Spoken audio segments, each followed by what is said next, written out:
거짓 증인들이 스데반을 고소하여서 이 사람이 이 거룩한 곳과 율법을 거슬러 말하기를 마지 아니했다, 이렇게 말하면서 부연 설명, 그의 말에 이 나사렛 예수가 이곳을 헐고 또 모세가 우리에게 전하여 준 규례를 고치겠다 함을 우리가 들었다. 아주 구체적으로 정확하게, 대충 이 사람이 성소를 모독하고 율법을 거슬러 말했다 이렇게 하지 아니하고, 나사렛 예수가 이곳을 헐고 모세가 우리에게 전하여 준 규례를 고치겠다 하는 것을 증거한 거죠, 스데반이. 그런데 여기 특징적인 것이 11절 말씀에도 사람들을 매수하여 말하게 하되 이 사람이, 지시대명사가 이 사람이, 이 사람이 이렇게 말하고 있고, 13절에도 거짓 증인들을 세우니 이르되 이 사람이 이 거룩한 곳과, 또 오늘 14절 말씀에도 그의 말에 이 나사렛 예수가 이곳을 헐고, 다 어떤 시제를 사용하고 있습니까? 다 자기 중심적으로 이곳, 이 사람, 저곳, 저 사람이 아니라 다 이곳, 이 사람. 특별히 나사렛 예수, 이 나사렛 예수가 라고 하는 이 표현은 지금 나사렛 예수가 죽은 지 벌써 없는 지 한참 됐는데 이 거짓 증인들이 이 나사렛 예수라고 표현을 하고 있습니다. 유대인들의 어법에 죽은 사람도 이 사람이라고 하나, 죽은 사람한테는 그 사람이라고 해야지, 없는 사람한테는 그 사람이라고 표현하지 이 사람이라고는 하지 않거든요. 그래서 유대인들은 모든 말을 할 때 없는 자도 있는 것처럼 말하는 건가, 이런 의구심을 갖게 하는 그런 표현들입니다. 특별히 히브리어에서 이 지시대명사가 무조건 자기 중심으로 가까이 있다라고 써야 된다라고 하는 법은 없는데, 예수 그리스도께서 이미 승천하여서 자기들 말로는 죽었고, 또 만약 안 죽었다면 그 시신을 도둑이 훔쳐간 거고, 이렇게 많은 돈을 주어가지고 그런 소문들을 퍼뜨린 사람들이 왜 나사렛 예수에 대해서 이 사람이라고 할까?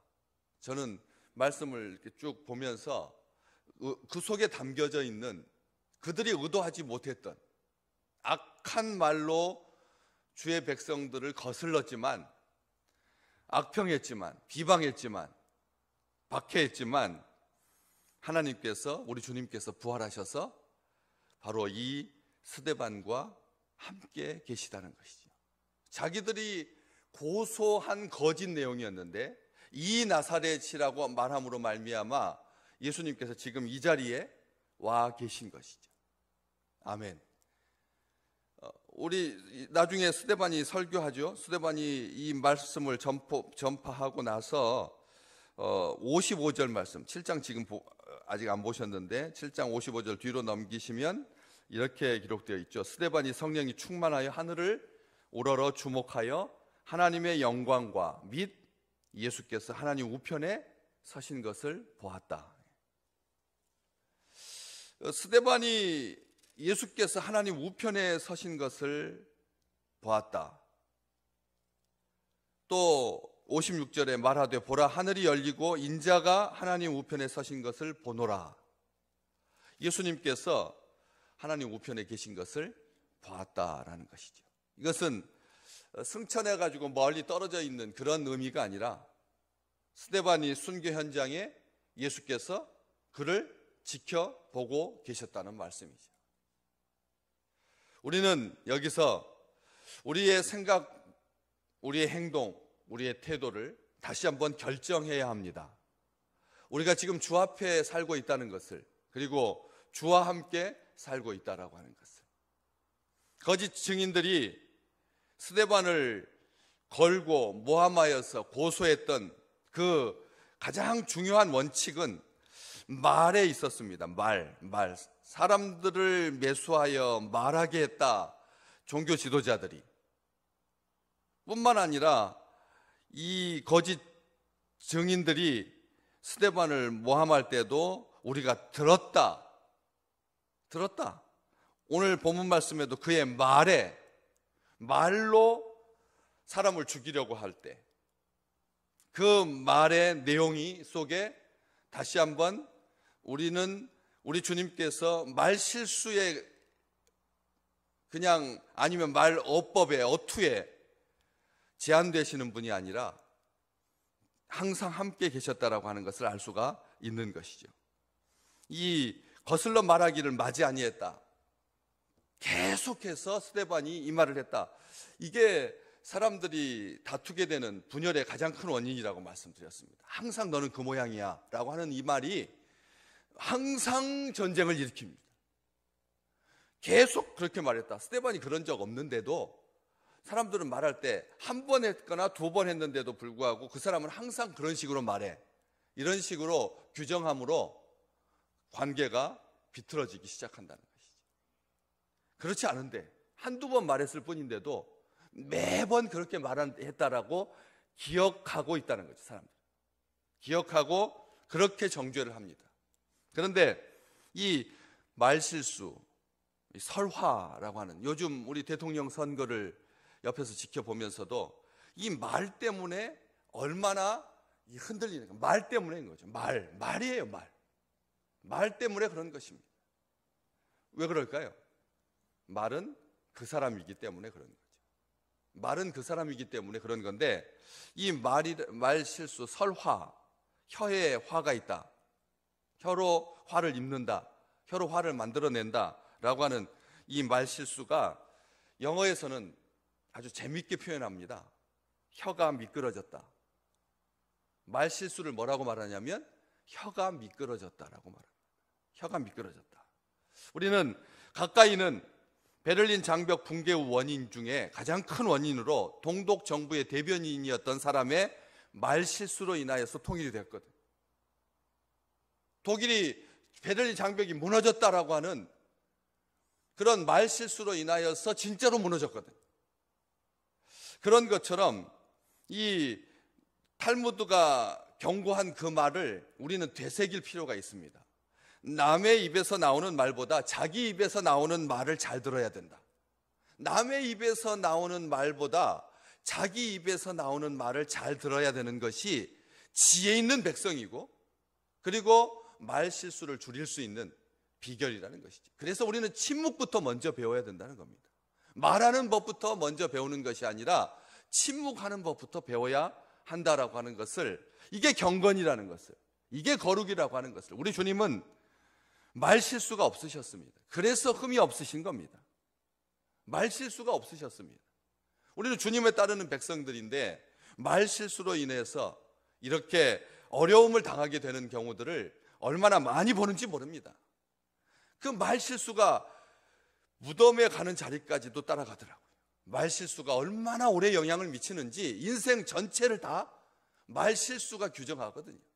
그렇기 때문에 말 실수 조심해야 합니다. 역지사지, 다른 사람의 입장에서 판단하고 말해야 된다는 것이죠. 내 입장에서 말하는 것이 아니라 그 사람의 입장에서. 그래서 나 중심으로 말하지 아니하고, 너 중심으로 말하지 아니하고 나 중심으로 말해야 돼. 네가 어떻고가 아니라 나 때문에 그렇게 된 거라고, 나 중심으로 말을 해야 된다는 거예요. 이게 말 실수를 줄일 수 있는 아주 가장 큰 원칙일 것입니다. 그런데 이 거짓 증인들이 그의 말에, 스데반의 말에, 이 나사렛 예수가 이곳을 헐고 또 모세가 우리에게 전하여 준 규례를 고치겠다 함을 우리가 들었다. 이곳을 헌다. 거룩한 곳에 대한 성전 모독, 어제도 그리고 며칠 전에도 함께 봤습니다. 오늘 모세가 우리에게 전하여 준 규례를 고치겠다라고 이 사람이 했다. 모세가 우리에게 전하여 준 규례, 이 규례를 고치겠다, 율법을 파괴하겠다, 이 사람이 그렇게 말했다. 예수가 그렇게 말한 것을 스데반이 계속해서 주장하고 있고 계속 가르치고 있다.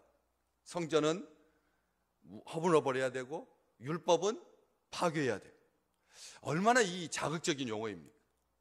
우리 주님께서 분명히 사흘 동안에 다시 짓겠다, 성전을 허물어라 말했지만 그것은 자기가 성전이시고 그리고 부활하실 것이다라고 하는 것을 예고하는, 예언하는 말씀이었는데 그것을 오해하여서 성전 허무는 것만 기억하고 다른 것을 아무것도 기억하지 아니하고 딱 성전을 허물어라 라고 하는 그 말만 기억해서 사람을 정죄하고 판단하고, 또 율법을 고치겠다, 우리 주님께서 한 번도 그렇게 말씀하신 적이 없거든요. 너희는 이렇게 들었으나 나는 이렇게 말한다, 이렇게 말씀하셨지 율법을 없애버려라 하지 않았는데, 이 사람들이 이렇게 곡해하고 있다라고 하는 것이죠.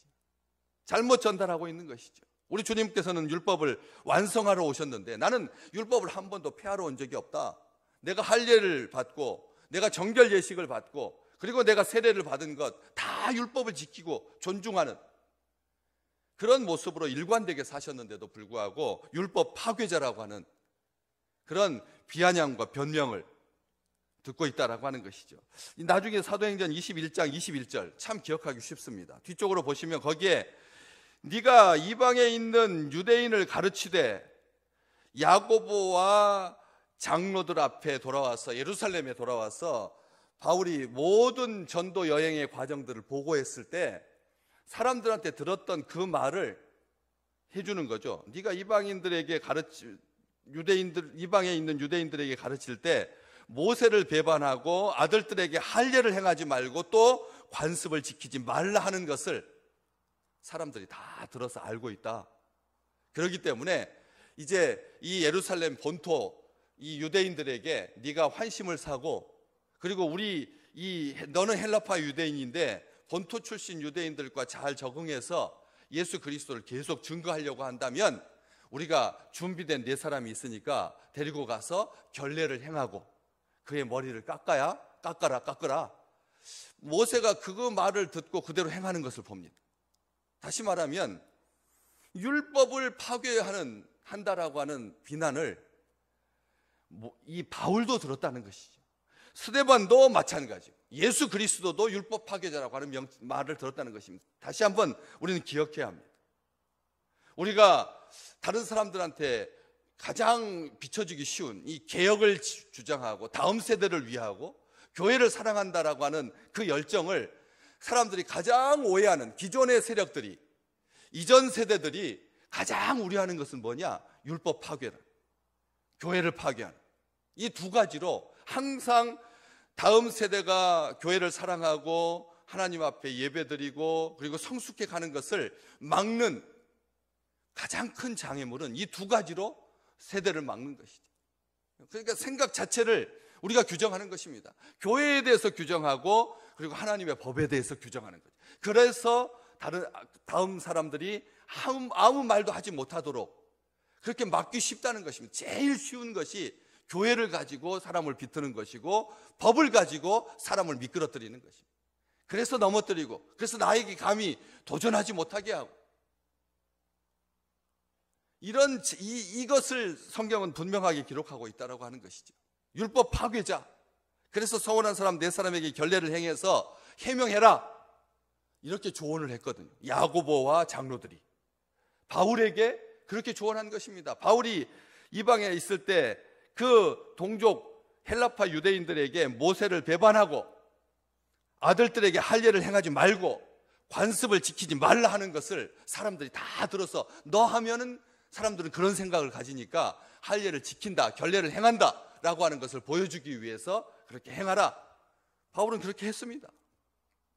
그런 것처럼 하나님의 사람들이 가장 지적받고 그리고 협박받고 위협받는 것이 바로 율법 파괴자라고 하는 것인데, 이 율법이라고 하는 것, 율례라고 하는 것, 규례라고 하는 것 구별을 하지 않으면 오늘 말씀에 모세가 우리에게 전하여 준 규례를 고치겠다고 했다 하니까 사람들이 율법을 파괴자라고 하는 것으로 크게 묶어서 이 스데반을 정죄하고 있는 것이 아니라 단계가 좀 낮은, 그렇죠? 율법도 있고 율례도 있고 규례도 있으니까.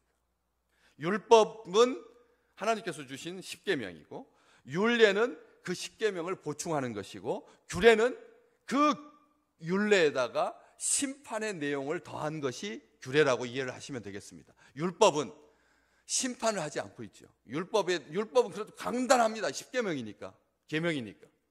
그런데 율례는 그 십계명에다가 그 보충 설명을 하는 것이죠.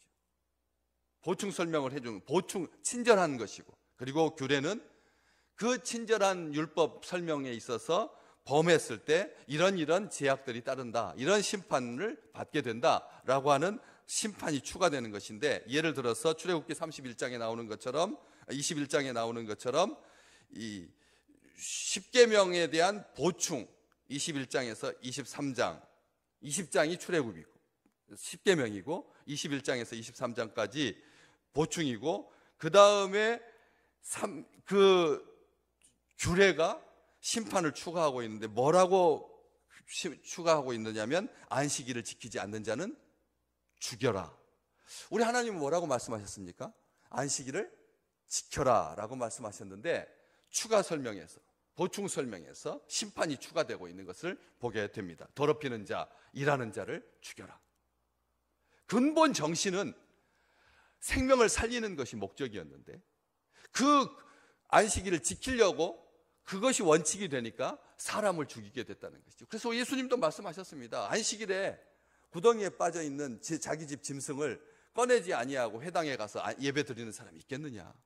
인자는 안식일의 주인이다. 너희들이 하나님의 말씀을 곡해했도다, 하나님의 말씀을 오해한 거다 라고 하면서 근본 취지를 말씀해 주셨습니다. 그래서 여기 사람들이 잘 말한 것입니다. 거짓 증인들이 모세가 우리에게 전하여 줬다, 이 표현대로 하나님의 뜻은 거룩하게 안식일을 지키는 거였는데, 모세가 전하여 주는 과정에서 관습이 더해지고 심판이 추가되면서 규례가 되는, 근데 그 규례를 지키기 위해서, 규례를 깨트리지 않는 것에 대해서 더 많이 신경 썼다는 거죠. 자기들은 하나님의 근본 취지를 다 어기면서, 안식일을 어기면서, 그러면서도 안식일의 부수적인 조항들을 지키느라, 관습을 지키느라, 전통을 지키느라, 절대시하느라 이런 일이 벌어졌다라고 하는 것이죠. 그래서 우리 주님께서 안식일에 회당에서 한쪽 손 마른 사람을 고쳤을 때 고치는가 안 고치는가 지켜보는, 안식일을 거룩하게 지키는 것이 중요한데도 불구하고 부수적 일하는가 안 하는가, 이것을 가지고 사람을 판단하기 위해서 예수 그리스도를 지켜보고 주시했다. 성경은 그렇게 말하고 있습니다. 함정수사했다는 말이죠.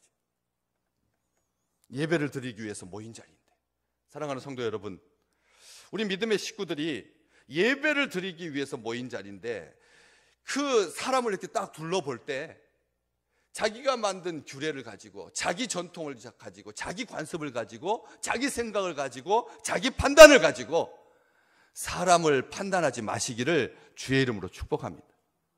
적어도 교회에 올 때는 머리는 그래도 손질하고 와야지. 여러분, 이게 하나님의 법일까요? 적어도 교회에 올 때는 뭐 이런 식으로 성경에 안식일을 기억하여 거룩하게 지키라고 했는데, 성전에 올 때는 적어도 하나님 앞에서 얼굴을 찌그러뜨리지 좀 말아야지 하는 이 자기 판단, 자기 가치관, 자기 규칙을 가지고 사람을 보기 시작하면 그때부터는 아무도 마음에 드는 사람이 없습니다. 그렇지 않겠습니까? 왜 저 모양이야? 왜 저런 식으로 옷을 입고 다니지? 왜 말은 저런 식으로 하지? 예배가 본질이 아니라 자기가 본질인 겁니다. 자기가 중심인 것이고, 우리 주님께서 그것을 경고하고 있는 것입니다. 율법의 1.1회까지도 내가 다시 오실 때 천지가 없어져도 그것은 변함이 없는 법칙이다. 우리 주님께서 말씀하신 것은 율법주의자가 되라고 하는 말이 아니었는데, 우리 스스로 율법주의자가 되고 있는 것은 아닌지, 진정 안식일의 주인은 우리 주님이시고, 우리 주님은 생명을 사랑하는 율법의 완성자로서 생명을 사랑하라고 새롭게 해석해 주셨는데, 사람들은 예수가 율법을 고치는 자, 규례를, 모세가 우리에게 전해준 규례를 고치는 자로 그렇게 사람을 판단했다는 것이죠. 오늘 이 말씀 우리는 다시 한번 생명의 말씀으로 봤습니다. 그리스도의 법을 사는 사람들, 생명과 은혜와 자유로 사는 사람들. 바울은 분명하게 설명합니다. 믿음이 오기 전까지는 율법 아래 우리가 있었지만, 믿음이 오기 전까지는 우리도 율법 아래, 율법의 규정 아래, 율법의 판단 아래 있을 수밖에 없었지만, 이제는 그렇지 않다. 그리스도의 법으로 사는 자다. 새로운 피조물들은 과거의 사망의 법의 종이었지만 이제는 생명의 성령의 법으로 사는 자다.